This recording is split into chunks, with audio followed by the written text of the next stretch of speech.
राजीव रियाज प्रतापगढ़ी का एक शेर है, वे कत्ल करके भी संसद में बैठे हैं। मैंने एक रोटी क्या चुरा ली, आज तिहाड़ में हूं। नमस्कार, मैं सुयश। चंडीगढ़ के मेयर चुनाव में जो कुछ भी हुआ, आप लोगों ने अपनी नंगी आंखों से जरूर देखा होगा। नहीं देखा है तो इसका मतलब यह मान लीजिए कि आप लोगों के शरीर में खून नहीं है, पानी है। हालांकि मैं आप लोगों को अपने बगल में जरूर दिखा रहा हूं कि हुआ क्या था, और इसको कम में समझाने की कोशिश भी करूंगा। चंडीगढ़ के मेयर चुनाव में इंडिया गठबंधन से आम आदमी पार्टी और कांग्रेस ने गठबंधन पर चुनाव लड़ा, और चुनाव लड़ने के बाद इस गठबंधन को 20 वोट हासिल हुए, और साथ ही साथ भारतीय जनता पार्टी को कुल 14 वोट हासिल हुए थे।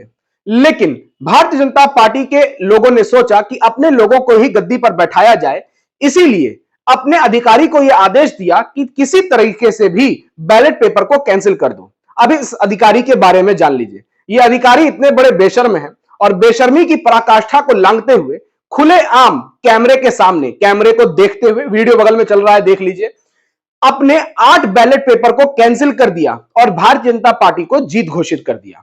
जीतने के बाद भारतीय जनता पार्टी का मेयर बन गया। हालांकि खबर यह भी आई कि आम आदमी पार्टी से जो मेयर चुनाव लड़ रहे थे, वे बाद में रोने भी लगते हैं कि किस तरीके से गुंडागर्दी करते हुए अधिकारी ने 8 बैलेट पेपर को कैंसिल कर दिया। यह बात सुप्रीम कोर्ट पहुंची। सुप्रीम कोर्ट के मुख्य न्यायाधीश डीवाई चंद्रचूड़ ने कहा कि हम लोकतंत्र की हत्या नहीं होने देंगे, और जो प्रूफ, वीडियो प्रूफ आम आदमी पार्टी के वकील के द्वारा सुप्रीम कोर्ट में पेश किया गया था, उसको चीफ जस्टिस ऑफ इंडिया ने देखा, अर्थात डीवाई चंद्रचूड़ ने देखा। डीवाई चंद्रचूड़ ने भी पाया कि किस तरीके से बेशर्मी की पराकाष्ठा को लांघते हुए, कैमरे के सामने देखते हुए 8 बैलेट पेपर को धकाधक कैंसिल कर दिया गया। दरअसल आप लोगों को लोकतंत्र में वोट डालने का अधिकार तो दिया गया है, और जब चुनाव आता है तो वोट डालने के लिए आप लोगों को प्रेरित तो किया जाता है। लेकिन क्या आपने कभी सोचा है कि वोट डालने के बाद आपके जनमत का सम्मान इस देश की जनता का सम्मान इस देश के नेता करते हैं या नहीं करते हैं?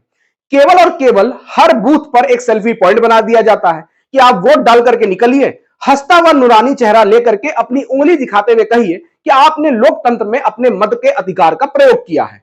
मत के अधिकार का जब प्रयोग किया है और जब आपने जिसको चुना है वही जब गद्दी पर ना बैठे, तो फिर किस बात का लोकतंत्र? हालांकि सुप्रीम कोर्ट ने यह कहा है कि वे लोकतंत्र की हत्या नहीं होने देगी, और अपने अधिकारी से कह दीजिएगा कि सुप्रीम कोर्ट इसके ऊपर निगरानी बनाया गया है।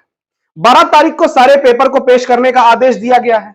साथ ही साथ 19 फरवरी को खुद अधिकारी को सुप्रीम कोर्ट में तलब किया गया है कि आओ और बताओ भैया कि तुमने 8 बैलेट पेपर किस आधार पर कैंसिल कर दिए और भारतीय जनता पार्टी के मेयर को गद्दी पर बैठा दिया।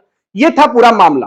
दरअसल आप लोगों के शरीर में जो खून बह रहा है, जो रक्त संचार है, उस रक्त संचार में आप लोग ये बात को भूल गए हैं कि इस देश में लोकतंत्र नाम की भी चीज है, और इस देश के लोकतंत्र में एक वोट डालने का अधिकार आप सबको दिया गया है।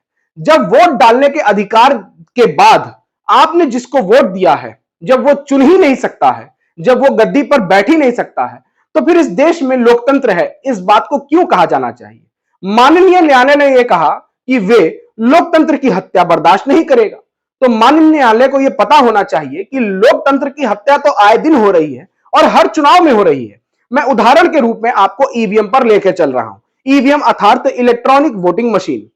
2008 में भारतीय जनता पार्टी के ही नेता व सांसद ने ईवीएम इस देश के लोकतंत्र के लिए खतरा है, इस पर एक किताब लिखी थी, लेकिन अब इस किताब का कोई जिक्र नहीं करता।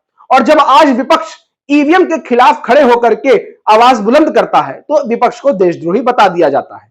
हालांकि कल ही हमारे प्रधानमंत्री जी ने कहा है कि विपक्ष हमेशा विपक्ष में ही बैठेगा। जब इस बात का निर्धारित हो चुका है कि विपक्ष हमेशा विपक्ष में ही बैठेगा, तो फिर चुनाव कराने की जरूरत ही क्या है, और ईवीएम पे ही क्यों चुनाव कराया जाए? लोकतंत्र की हत्या डेली हो रही है, और यह इसलिए हो रही है क्योंकि पूरी दुनिया में हर लोकतांत्रिक देश में ईवीएम को बैन कर दिया गया है, और यह बताते हुए बैन किया गया है कि यह लोकतंत्र के लिए खतरा है। लेकिन फिर भी भारत ईवीएम पर भरोसा करता है, और भारत के इलेक्शन कमीशन ऑफ इंडिया कहती है कि ईवीएम पूरी तरीके से सुरक्षित है। कैसे सुरक्षित हो सकता है? पूरी दुनिया जब इसके खिलाफ है तो भारत इसके पक्ष में क्यों खड़ा है? और एक समय में जब भारतीय जनता पार्टी विपक्ष में थी तो भी इसका विरोध ही करती थी। लेकिन फिर ऐसा क्या हुआ कि सत्ता में आने के बाद ईवीएम बहुत अच्छा हो गया और बैलेट पेपर बहुत खराब हो गया। हालांकि चोरी तो बैलेट पेपर पे भी की गई है, और ईवीएम में चोरी होती है या नहीं होती है, इस बात पर संशय बना हुआ है। डेली दिल्ली के जंतर मंतर पर सुप्रीम कोर्ट के अधिवक्ता भानु प्रताप सिंह प्रदर्शन कर रहे हैं, लेकिन ना तो इनको कोई दिखा रहा है, ना ही इनकी बातों को कोई सुन रहा है। हालांकि आप भी सुनते चलिए और संवाद को देखते चलिए। ऐसी चीजों को आपको ध्यान देना पड़ेगा कि आपके आसपास जो कुछ भी हो रहा है क्या वो सही है, क्या वो गलत है। बाकी आप संवाद को फॉलो कीजिए और सब्सक्राइब कीजिए।